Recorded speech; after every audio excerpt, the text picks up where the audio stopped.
What's good, YouTube? Welcome back to JY's Adventures. Thank y'all so much for tuning in, man. I really appreciate it, especially those that's been watching since I made the channel switch, bro. I really appreciate y'all. In this video, we got 37,804 ways to beat the ritual by the channel Film Herald. Link to the original video is down in the description. If you're new to the channel, be sure to like, comment, subscribe, hit that notification bell. Comment multiple times for the algorithm. Be sure to watch the video until the end, bro. We haven't checked out Film Herald on the channel before, but this video popped up in my recommended, and I was like, I'm gonna check it out on the channel, see what you guys think. Also, let me know what I should react to next, bruh. I did watch this movie, so we're gonna see how Film Herald breaks it down for us. Let's go. Spoilers ahead.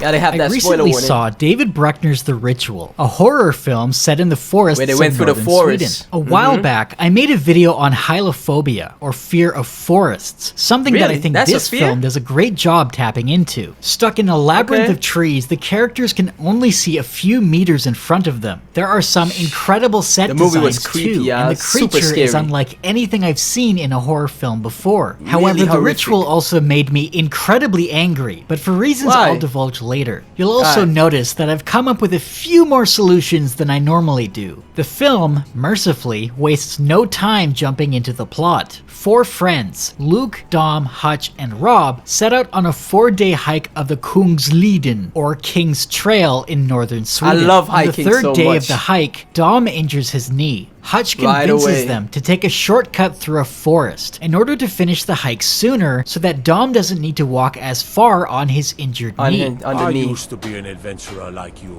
In the forest, they come across a deer that has been gutted and impaled on the tree's lower branches. Turn back! To the disgust of the instantly turned back. I also like the Skyrim reference. By nightfall, they're still in the forest. They find an abandoned cabin and decide to stay there for the night as the weather has gone all Canada on them. Inside the cabin, they find a weird statue of a human torso with antlers for hands. Leave! Luke, our main character, has a strange dream that night and awakes to find himself outside the cabin with strange wounds on his chest. The others also have nightmares, and Phil is found praying, naked, to the statue. Dom gets frustrated walking on his injured knee and decides to follow an unmarked path, insisting that it must lead to civilization. The group reluctantly follows him. By evening, they're still in the forest. Luke has more strange dreams that night and awakes to find that Hutch is missing. The three friends follow what sound like Hutch's screams deeper in the forest, but by the time they find him, he's been gutted and impaled on a tree, just like the deer.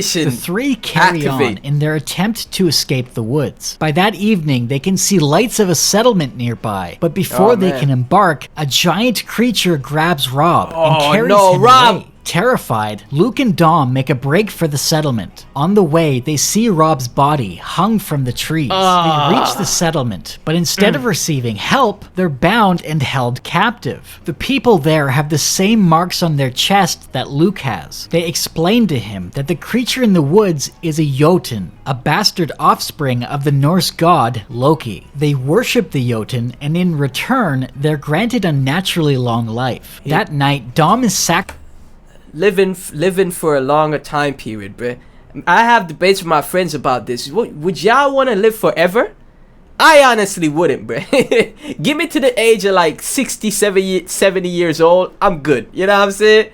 I ain't want to stay on this rock for too long, bro. I'm gonna tell y'all the truth. Sacrificed to the Jotun, leaving Luke as the only one still alive. He's able to escape his restraints by giving himself a backwards thumbs up. He then encounters a room filled with ancient worshippers and sets them on fire in a strangely casual fashion. Angered by the death of its followers, the Jotun slaughters the remaining worshippers, blaming them for Luke's actions. Luke then attempts to shoot it for some reason, but it only manages to get its attention. It forces Luke to bow before it, but Luke attacks it with an axe and escapes the forest as the sun breaks over the horizon. The Jotun, unable to leave the forest, bellows its frustration, and Luke reciprocates. The film ends with Luke walking towards signs of civilization in the distance. choices. Before we can pit ourselves against Never the take a Jotun trip from the through the ritual, forest. we need to run an itinerary of what options our protagonists have. The protagonists can only use the tools, time, and information available to them. For example, our characters couldn't say, I don't know, use a nuke to defeat the Jotun because they don't have a nuke. They don't have it. You can use this information to come up with your own solutions if you so desire. We also need to discuss the abilities, motivations, and potential limitations of the Jotun if we're going to figure out a way to defeat it. The film is set on and around the King's Trail in northern Sweden, and though a specific year is never given, we will assume that the year is 2017, since that's when the film was released. The King's Trail is only traversable in the summer, and typically there is some snow on the ground in June and in September, which we see in the film. But because the King's Trail is above the Arctic Circle, the sun doesn't set at all in June. The film does have a day-night cycle, so therefore, the film must take place in September. We join the group on their third day of a 4-day hiking trip, but Luke doesn't make it out of the forest until the morning of the 7th day. Since we know they're facing south in this scene, based on the position of the sun, we can apply the Pythagorean theorem and divide by the... Oh, this man hitting me with the science. I heard the Pythagorean theorem since high school. And based on the position of the sun, we can apply the Pythagorean theorem and divide by the total number of ellipses to give us a quantum polynomial equation. We take that equation and turn it into a deciduous nuclear integral. And if we solve for a banana, we get the address of a website, which tells us what time it is. And it turns out that it's about noon when they decide to enter the forest. From the time they enter, it takes Luke 90 hours in total to escape. For equipment, the group has tents, rain gear, a camping stove, water bottles, a knife, and a compass. Luke is seen smoking cigarettes, so presumably he has a lighter. Hypothetically, the camping stove indicates that they have food, but they don't eat anything the entire film. The last thing they have is a map. And they do have equipment. Let me tell you about this fucking map. First, the map is clearly labeled as Surex National Park, which is not where the King's Trail is. Surex National Park is 40 kilometers southwest of the King's Trail. Despite this, the map has the King's Trail on it. Second, the elevation lines on the map suggest that the forest isn't really a forest. It's more like a fucking mountain. A mountainous area. The elevation of the forest is at least 700 meters higher than the trail they're on. Third, if the position of his finger on the map is supposed to indicate where they're starting from, they're also going to have to cross a river. So either this is the worst map ever made, or Hutch really hates Dom and wants to punish him by making him swim through a river and then walk over a fucking mountain with an injured knee. I think it's the former. It's the former. What the fuck?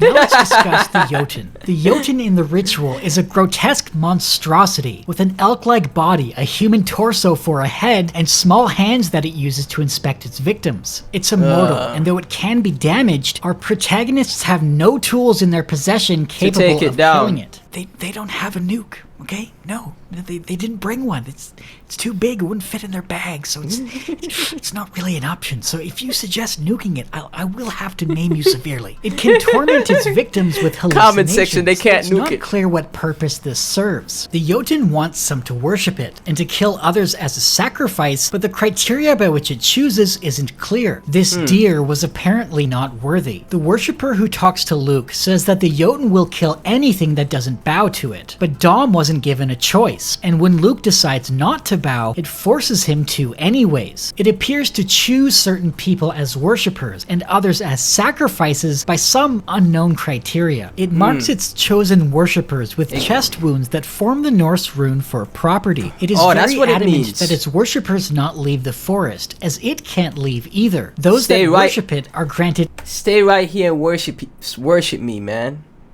Do all gods have this form of worship, fetish?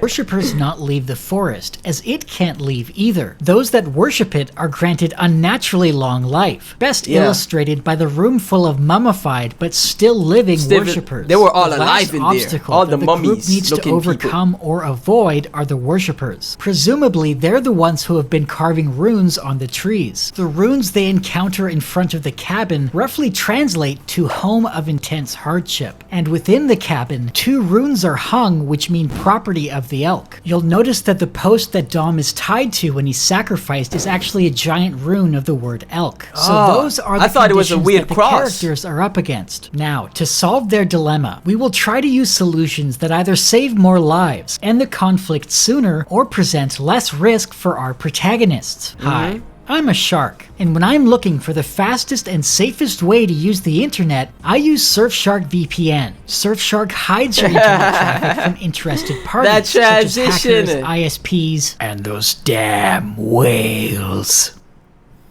Surfshark gives me peace of mind when I'm using public Wi-Fi or when online banking. They use an unbreakable encryption that we don't skip the brand deals on this channel, y'all. When I need to unwind from a long day of YouTubers gotta eat. Turtles, Surfshark has we gotta get our bag. in over 60 countries, which means that you can get around region locks on Netflix, Disney Plus, Amazon Prime, and always more. use a and when VPN I'm on the though. go, which is all the time because I'm a shark, I can use Surfshark on unlimited devices with a single subscription, including my browser, desktop, phone, game consoles, you name it. You can get Surfshark VPN at surfshark.deal/filmherald and enter the promo code FilmHerald for 83% off and 3 extra months for free. In Canada Land dollars, that works out to the insanely low price of just $2.79 a month. And if you're still not convinced in the first 30 days, you can get a full refund. The first solution targets the Jotun's behavior. It seems to follow the protagonists as they wander through the forest, but it never attacks them during the day. Every night, however, it picks off one of the members of the group. The only night the Jotun doesn't kill them is the first, probably because they're inaccessible in the cabin. So the solution then is to cabin hop their way across the forest. In the first 2 days, they come across 2 abandoned cabins. All they need to do is stay in the cabins at night and travel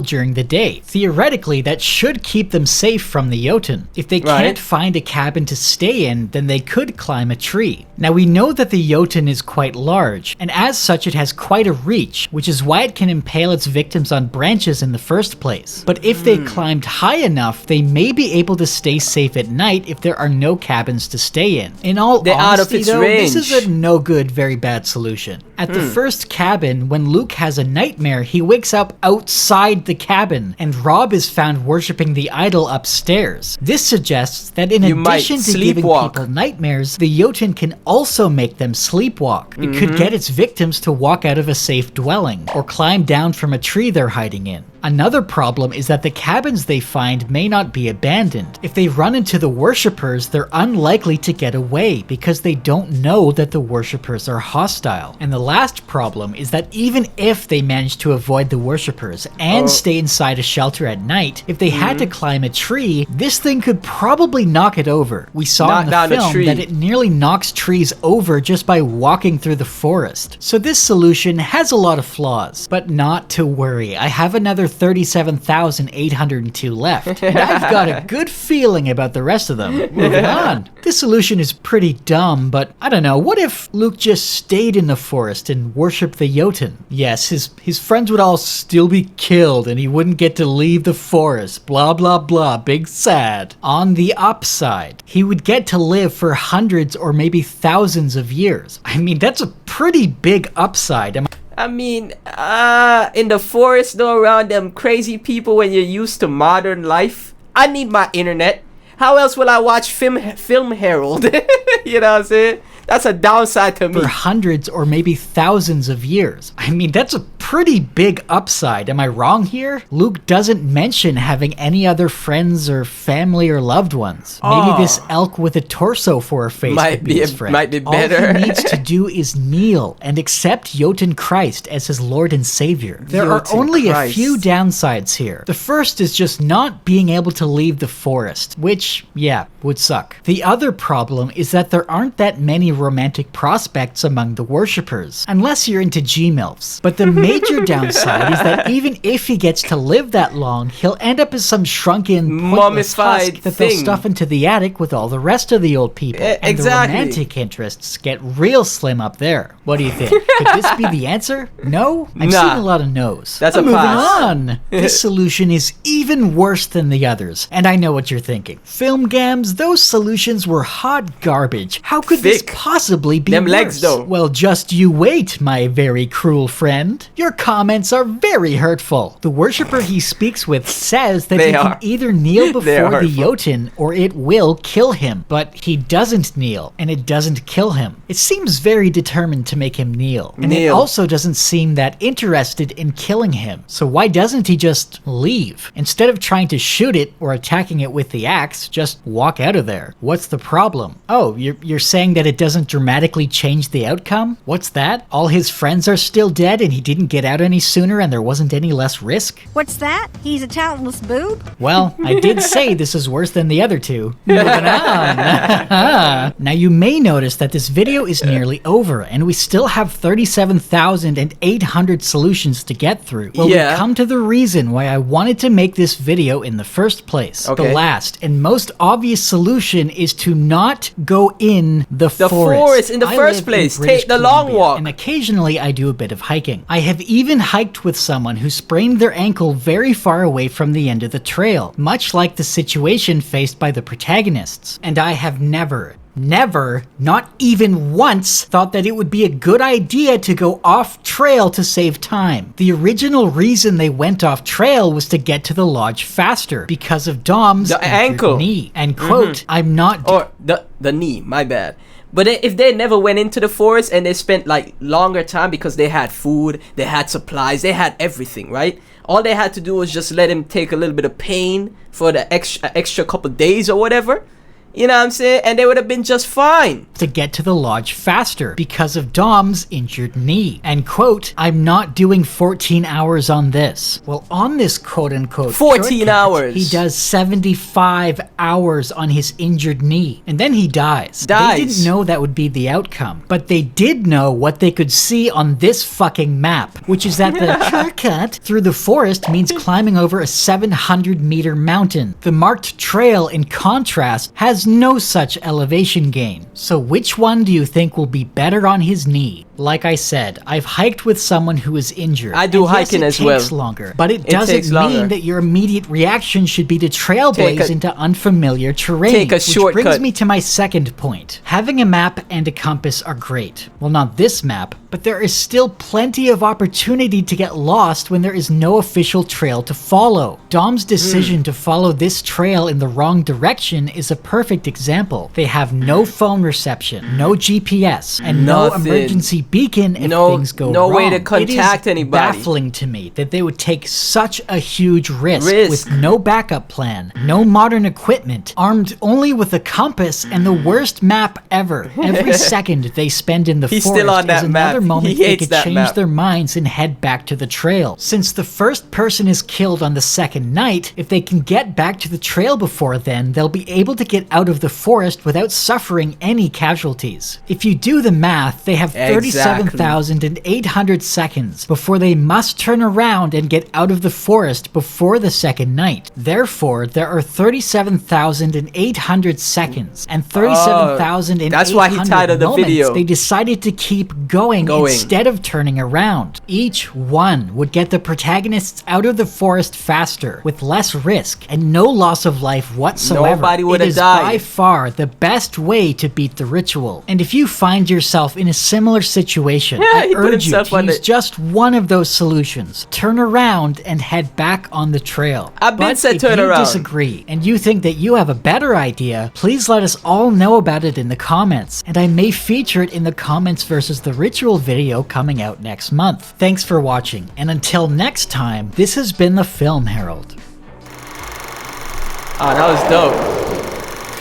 That was dope. I like his breakdown. That's why he titled it 37,804 ways, because 37,800 seconds to just turn around or come up, never go into the forest in the first place, bruh. This movie is the epitome of shortcuts lead to hell. I don't know if y'all ever heard that saying. We got that saying in the Caribbean. Shortcuts lead to hell, bro. And it literally took them to hell, bro.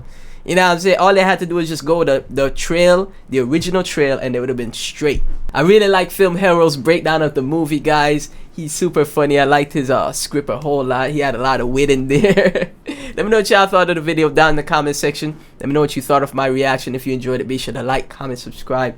Hit that notification bell. Thank y'all so much for watching, especially if you made it to the end. And I'll catch you in the next one. Peace.